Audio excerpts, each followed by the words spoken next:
Malakand university دیر ہو، اسلامیہ college university Peshawar ہو یا پھر Punjab university ہو، ہر university سے کہیں خاموش صدائیں اور کہیں بآواز بلند صدائیں ہمیں محسوس ہوئی، اور وہ میڈیا کے اندر رپورٹ بھی ہوئی کہ کہیں طالبات کا استحصال کیا گیا اور کہیں منشیات کا استعمال سرعام وہ تعلیمی اداروں کے اندر عام کیا گیا۔ کیا ہمارے ملک میں کوئی اینٹی نارکوٹکس نامی ڈپارٹمنٹ نہیں ہے؟ کیا ہمارے ملک کے اندر ریگولیٹری اتھارٹیز موجود نہیں ہیں؟ تو جب کوئی ایک بار ان کی بلیک میلنگ کا شکار ہو جاتا ہے تو اس کی زندگی کو اجیرن بنا کے رکھ دیا جاتا ہے۔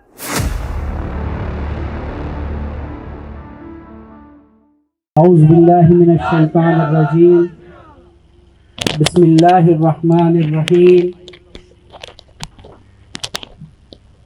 قال اللہ تعالی فی کلامہ المجید والفرقان الحمید، ان الذین یحبون ان تشیع الفاحشۃ فی الذین آمنوا لہم عذاب شدید فی الدنیا والآخرہ۔ جو لوگ چاہتے ہیں کہ ایمان والوں میں فحاشی پھیلے، ان کے لیے دنیا اور آخرت میں دردناک عذاب ہے۔ صدق اللہ العظیم۔ نہایت ہی عزیز حسن بلال بھائی، تصور کاظمی بھائی اور ناظم اسلام آباد اسد اللہ عوان بھائی، اور میرے عزیز اسلام پسند، غیرت مند اور پرجوش کارکنان جمعیت، السلام علیکم ورحمۃ اللہ وبرکاتہ۔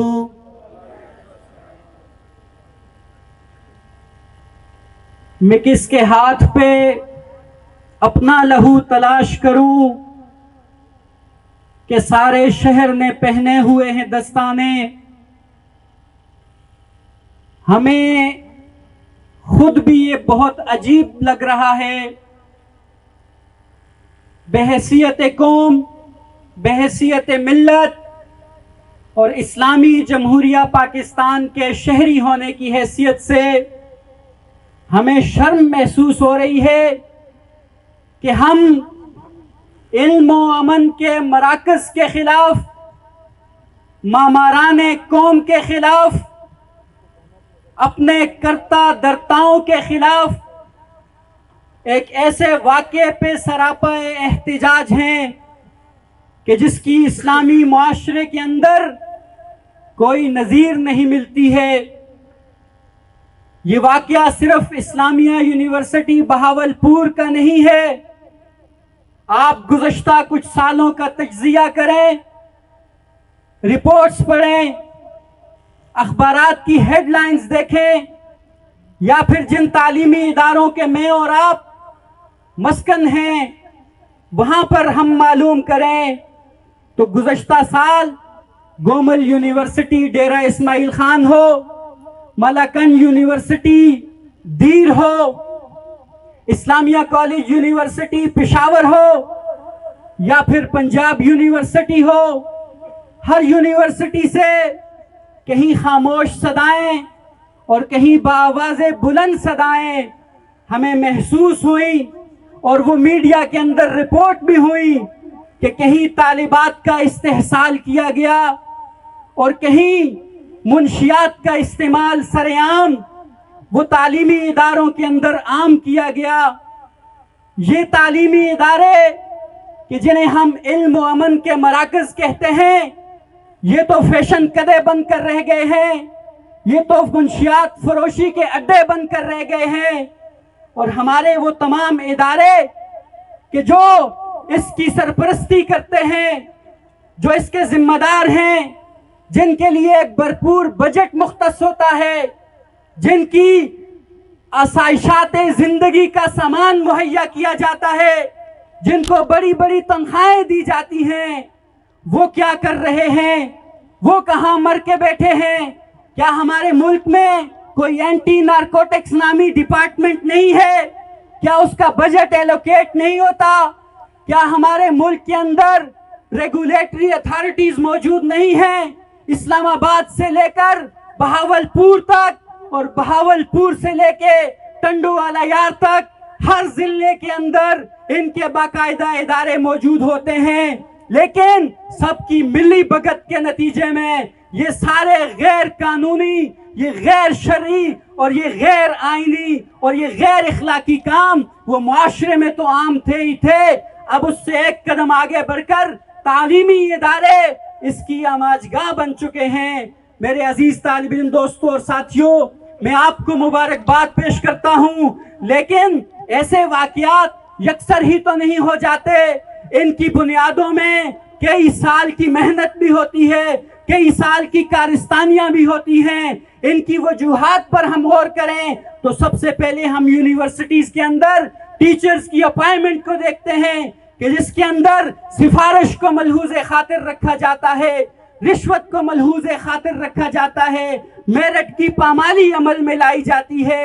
اس کے بعد ہم سیمسٹر سسٹم کو دیکھیں کہ جس کے اندر جس نے آج کے نوجوان طالب علم کو نمبروں کے حصول کے گورکھ دندے میں مبتلا کر دیا ہے، پوزیشن لینے کے گورکھ دندے میں مبتلا کر دیا ہے۔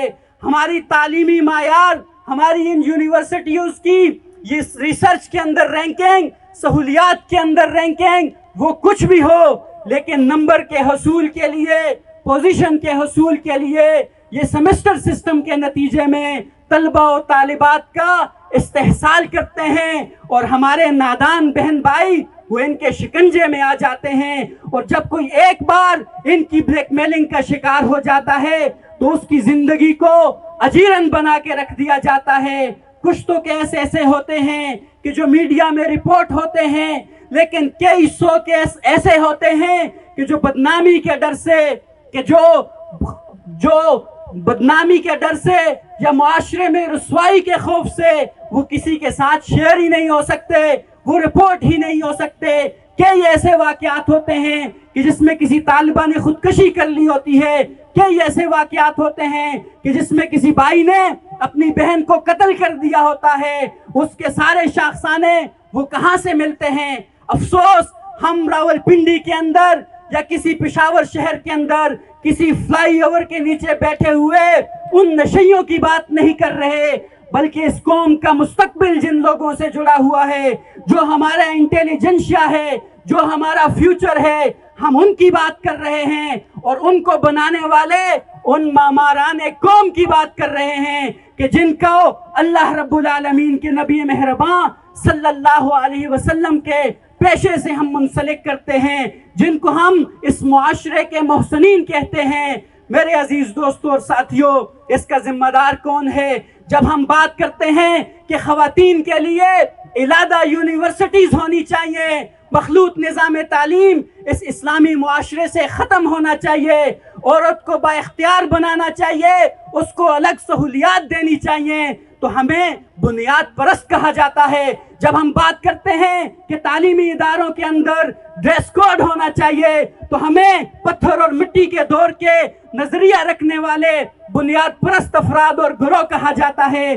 جب ہم کہتے ہیں کہ یہ کیسا لباس ہے، یہ کیسی محفلیں ہیں، یہ فلاں یونیورسٹی کے اندر کنسرٹ ہو رہا ہے، فلاں یونیورسٹی کے اندر فیئر ویل کے نام پر واہیات مچائی ہوئی ہے، تو ہمیں عجیب و غریب القابات سے نوازا جاتا ہے۔ اس کے نتیجے میں کیا ہوتا ہے؟ یہ ہوتا ہے کہ جو بہاولپور کی اسلامیہ یونیورسٹی میں ہوا ہے، جو جامعہ قائد اعظم میں ہوتا ہے، جو لمز کے اندر ہوتا ہے، یہ سارے واقعات بے حیثیت مجموعی اسلامی معاشرے کے، اس اسلامی جمہوریہ پاکستان کے کرتا درتاؤں کے اور ہم سب کے منہ پر تماچا ہیں۔ اس لیے میرے عزیز دوستوں اور ساتھیوں، ہمارا مطالبہ کیا ہے؟ ہمارا مطالبہ یہ ہے کہ اس پورے سسٹم کے اندر ریفارمز لائی جائیں۔ آپ کے اپنے چونچلوں کے لیے آپ کے پاس بجٹ ہے، آپ کے پاس خواتین کے لیے علیحدہ یونیورسٹیز کے لیے بجٹ نہیں ہے، آپ کے پاس اپنی عیاشیوں کے سارے سامان موجود ہیں۔ آپ چاہتے ہیں تو 9 مئی کے واقعات میں ملوث ایک ایک انسان کو پاتال سے نکال کے لے آتے ہیں، لیکن آپ نہیں چاہتے تو پورا شہر بارود میں ڈوب جاتا ہے، کسی کے کانوں پہ جوں بھی نہیں رینگتی۔ ہم آپ سے یہ مطالبہ کرتے ہیں کہ ایسے واقعات میں ملوث بھیڑیوں کو عبرتناک سزا دی جائے، انہیں عبرت کا نشان بنا دیا جائے۔ کچھ لوگ کہتے ہیں کہ یہ وائس چانسلر صاحب کے خلاف سازش ہے۔ اگر وہاں پہ سازش ہے تو ہر یونیورسٹی کے اندر سازش ہے۔ اگر یہ سازش ہے تو سازش کرنے والوں کو سامنے لایا جائے۔ کچھ لوگ کہہ رہے ہیں کہ اس میں بنیادی کردار وفاقی وزیر چیمہ صاحب کے بیٹے ہیں۔ اگر ایسا ہے تو اخلاقی طور پر وفاقی وزیر صاحب کو اپنی وزارت سے استعفیٰ دے دینا چاہیے، اس کی انکوائری ہونی چاہیے اور اس میں ملوث لوگوں کو کیفر کردار تک پہنچانا چاہیے۔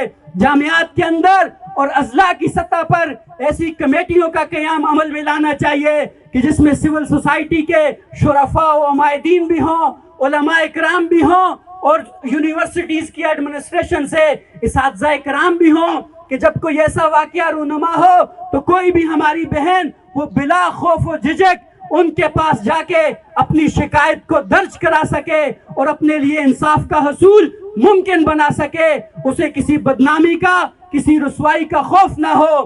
آپ کو یہ مطالبات منظور ہیں؟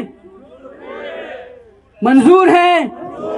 ہونا تو یہ چاہیے تھا کہ ہم نیشنل پریس کلب کے باہر ہیں، پاکستان کے اخلاقی قدروں کی حفاظت کے لیے، پاکستان کی نظریاتی اساس کی حفاظت کے لیے، پاکستان کے تعلیمی اداروں کے تقدس کی بحالی کے لیے، پاکستان کے مستقبل کو محفوظ بنانے کے لیے، تو یہ صحافی بھائی سارے یہاں پر ہونے چاہیے تھے۔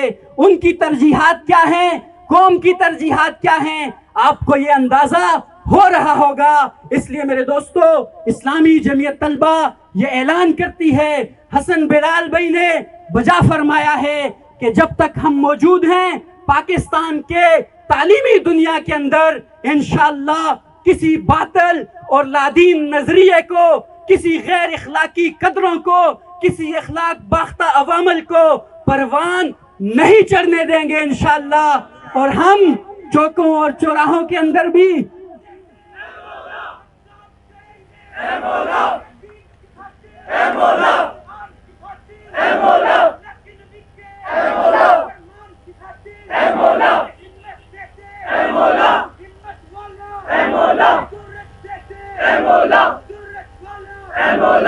ہم نے ماضی کے اندر سوشلزم کے بھی بخیے ادھیڑے تھے، کمیونزم کو بھی شکست دی تھی، اور ہم انشاءاللہ یہ عہد کرتے ہیں کہ اس عہد حاضر کے اندر بھی ہم اس لادین تہذیب کے اس نظریے کو انشاءاللہ اپنے علم کی بنیاد پر، اپنے عمل کی بنیاد پر، اپنی اخلاقی قوت کی بنیاد پر ہواؤں میں تحلیل کر دیں گے، فضاؤں میں بکھیر دیں گے، اور انشاءاللہ ان کا نام و نشان لینے والا کوئی بھی نہ ہوگا۔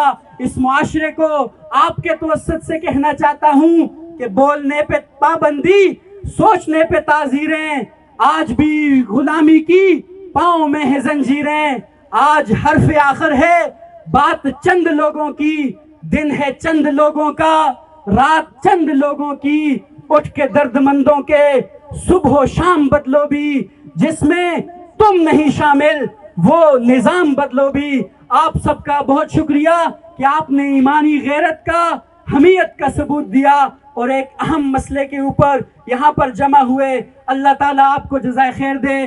وآخر دعوانا ان الحمدللہ رب العالمین، والسلام ورحمۃ اللہ۔